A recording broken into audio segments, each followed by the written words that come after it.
Bawat salita na lumalabas sa iyong bibig ay hindi lang simpleng tunog na nawawala sa hangin. Bawat salita ay isang instruction na ipinapadala mo sa iyong sariling utak. Bawat pangungusap na sinasabi mo ay nagpo-program sa iyong subconscious mind at nag-iimbak ng beliefs na eventually ay nagiging iyong reality. Ang karamihan ng tao ay walang kamalay-malay sa kapangyarihan ng kanilang mga salita. Araw-araw sila ay nagsasalita ng mga phrases na parang harmless at normal. Ngunit sa totoo lang ang mga salitang ito ay silently na nagpo-program sa kanilang utak para sa scarcity limitation at financial struggle. Tapos ay nagtataka sila kung bakit parang hindi sila makaahon sa kanilang situation kahit gaano sila kasipag magtrabaho. Hindi ito magic o superstition. Ito ay neuroscience.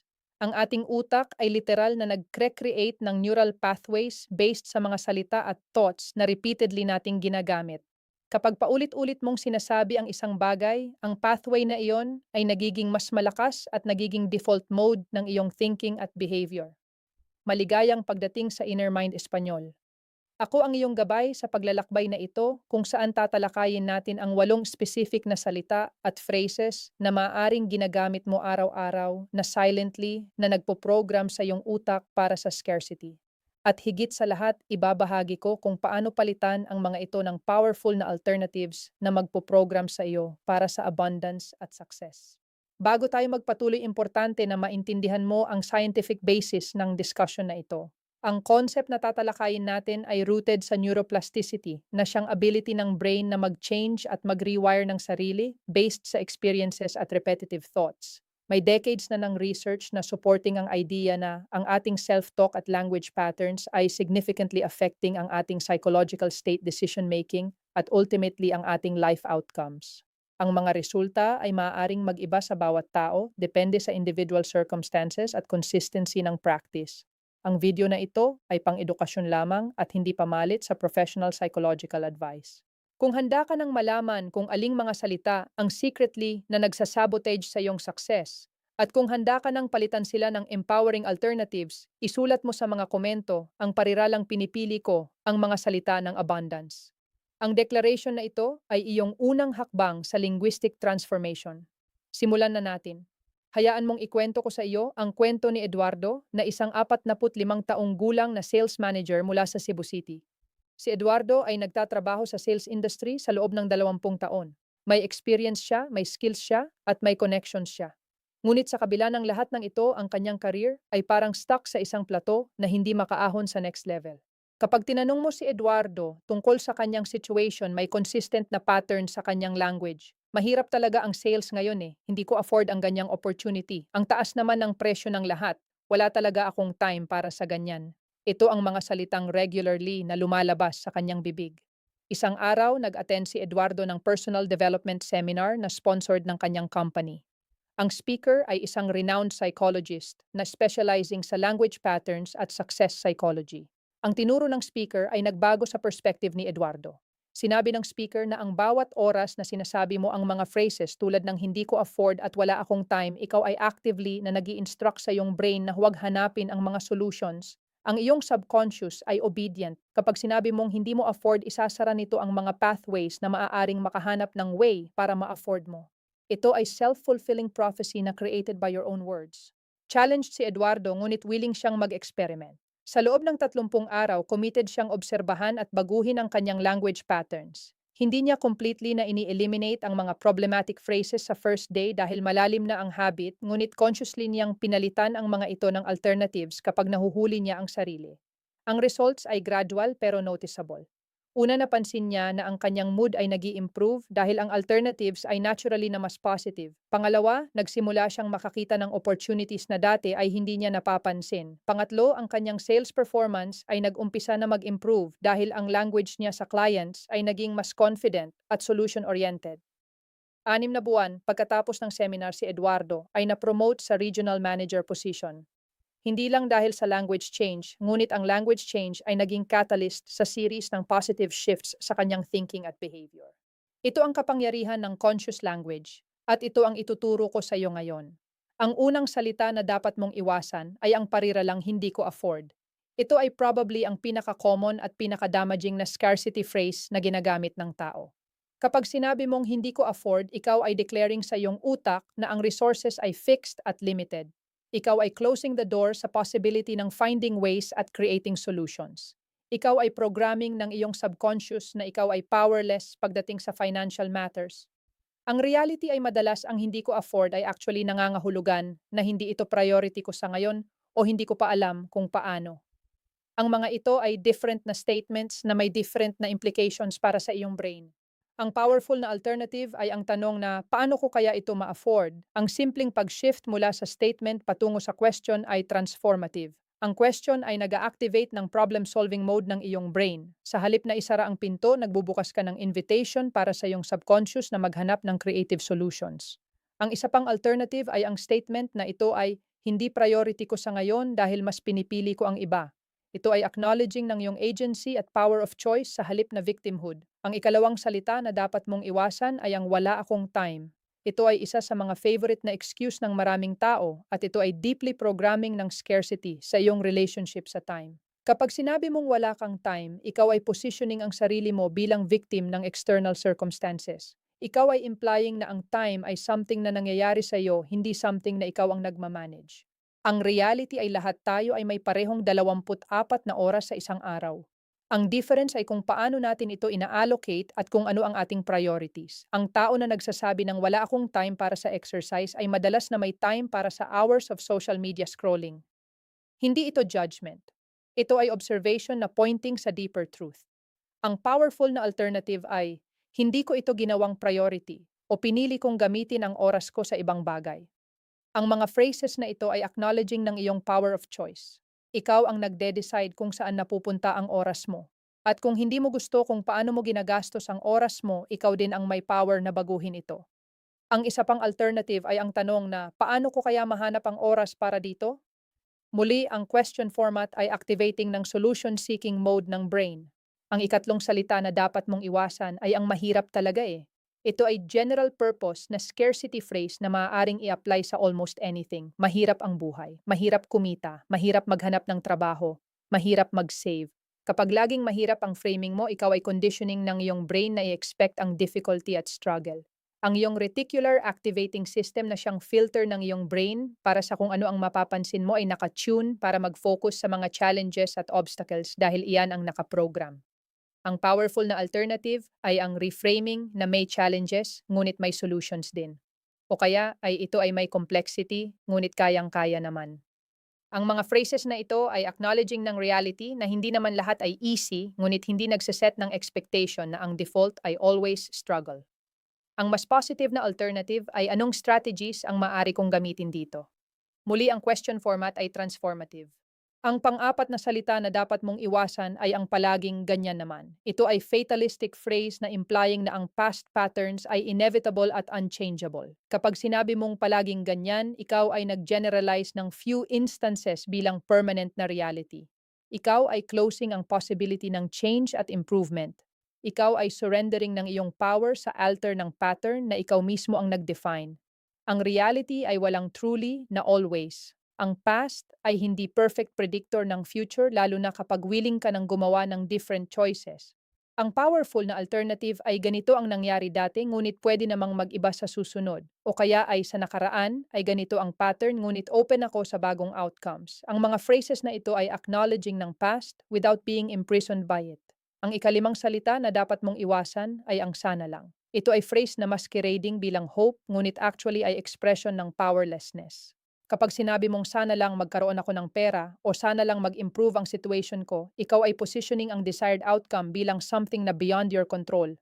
Ikaw ay hoping na external forces ay magbibigay sa iyo ng gusto mo sa halip na taking ownership ng creating it. Ang powerful na alternative ay ang active na commitment. Gagawin ko ang kailangan para magkaroon ako ng pera. Gumagawa ako ng steps para ma-improve ang situation ko. Ang mga phrases na ito ay positioning ng ikaw bilang active agent ng iyong destiny, hindi passive recipient. Ang isa pang alternative ay ang confident na declaration. Magkakaroon ako dahil gumagawa ako ng paraan. Ito ay combining hope sa action at ownership. Ang ika-6 na salita na dapat mong iwasan ay ang hindi ako magaling sa.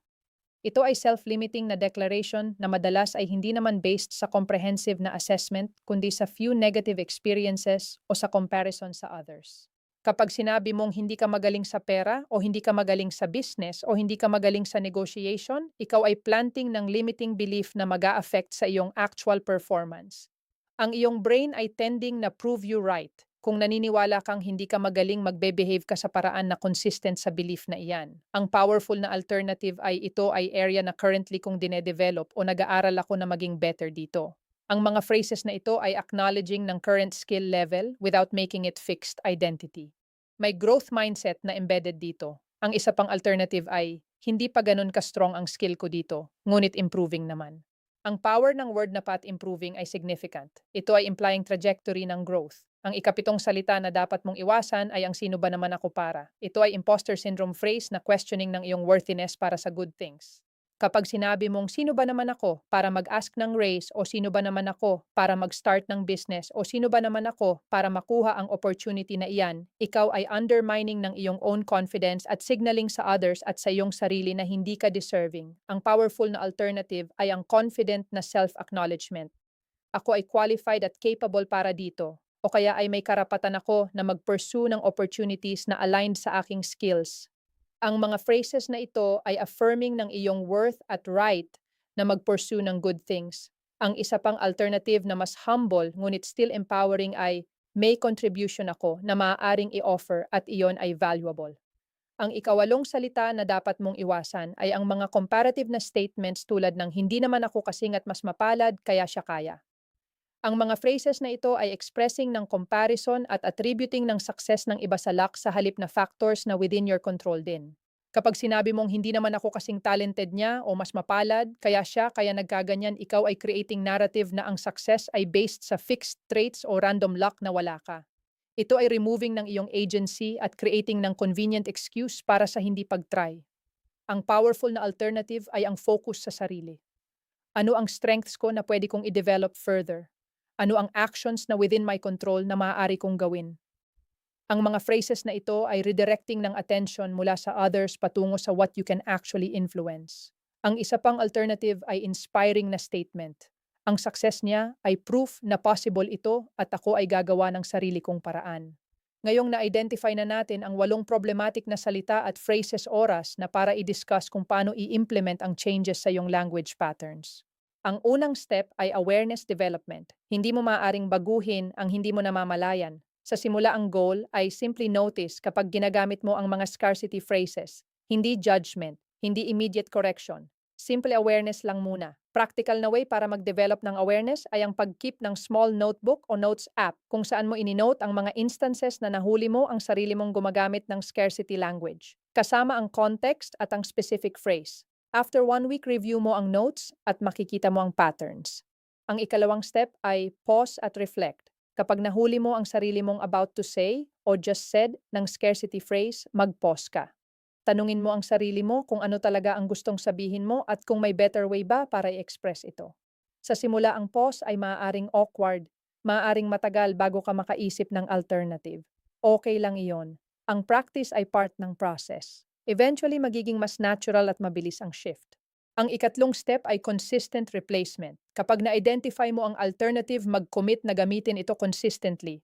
Ang repetition ay key sa creating ng bagong neural pathways. Hindi enough na gamitin ang alternative minsan. Kailangan ng consistent repeated use para maging default ang bagong pattern. Practical na way para dito ay ang creating ng personal na cheat sheet na may 2 columns. Sa left side, ang scarcity phrase na madalas mong gamitin. Sa right side, ang chosen replacement. I-review ito daily hanggang sa ma-internalize. Ang pang-apat na step ay ang environmental support. Palibutan mo ang iyong sarili ng reminders at supports para sa language change. Maaaring post-it notes na may abundance phrases sa lugar na madalas mong nakikita. Maaaring lock screen sa phone na may empowering statement. Maaaring accountability partner na kasama mong nagsi-shift ng language. Ang ikalimang step ay ang self-compassion sa process. Ang language patterns na built over decades ay hindi magbabago overnight. Magkakaroon ng times na mahuhulog ka sa lumang patterns. Hindi ito failure. Ito ay normal part ng change process. Kapag nahuli mo ang sarili mong nagfa-fall back sa scarcity language, huwag mag-self-criticize ng harsh. Simply notice, acknowledge, at redirect. Ang harsh self-criticism ay itself scarcity language directed at yourself. Ang ika-6 na step ay ang expansion at deepening. Habang nagiging comfortable ka sa replacing ng mga specific phrases na tinalakay natin, start mo na rin manotice at ma-address ang iba pang scarcity language na unique sa iyong patterns. Bawat tao ay may unique set of linguistic habits na reflecting ng unique beliefs at experiences. Si Eduardo na binanggit ko sa simula ay ngayon conscious sa kanyang language. Hindi perfect ang practice niya dahil lahat tayo ay may moments na nahuhulog sa lumang patterns. Ngunit ang overall trajectory ng kanyang self-talk ay shifted dramatically mula sa scarcity patungo sa abundance. At ang interesting observation niya ay this: hindi lang nagbago ang kanyang internal experience, nagbago rin ang response ng tao sa kanya. Dahil ang kanyang language ay naging mas positive at solution-oriented, ang mga colleagues, clients at friends ay naging mas receptive at supportive. Ang language ay not just programming you. Ito ay affecting kung paano ka perceived ng others at ang opportunities na darating sa iyo. May mga skeptics na nagsasabi na ang language change ay superficial at hindi talaga makaka-affect sa real-life outcomes. Ngunit ang research ay clear. Ang self-talk at language patterns ay significantly correlated sa psychological well-being, decision-making quality, at even physical health outcomes. Hindi ito tungkol sa pretending na everything is perfect.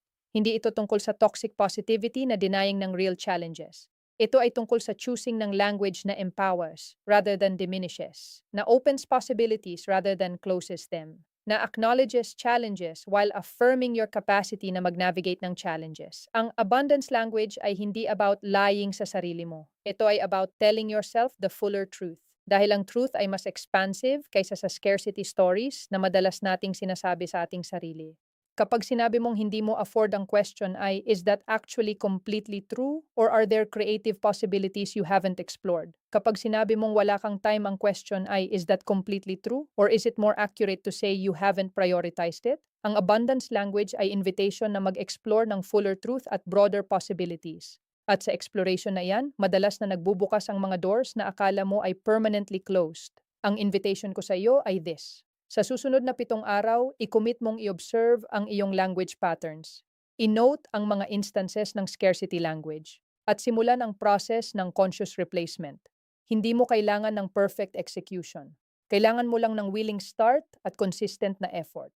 Kung ang video na ito ng Inner Mind Espanyol ay nagbigay sa iyo ng valuable insights tungkol sa power ng iyong language, hinihiling ko na i-like mo ito at i-share sa mga friends at family na maaaring ma-benefit sa awareness na ito. Mag-subscribe sa channel at i-activate ang notification bell para hindi ka mahuli sa mga susunod na videos tungkol sa mindset at subconscious programming. Isulat mo sa mga komento kung aling sa 8 scarcity phrases ang pinakamadalas mong ginagamit at kung ano ang chosen replacement mo. Gusto kong marinig ang iyong reflections at commitment. Salamat sa pagbibigay ng iyong precious time sa Inner Mind Espanyol ngayong araw. Nawa ang bawat salita na lumalabas sa iyong bibig ay maging programming para sa abundant success at fulfillment sa iyong buhay. Magkita tayo sa susunod na video.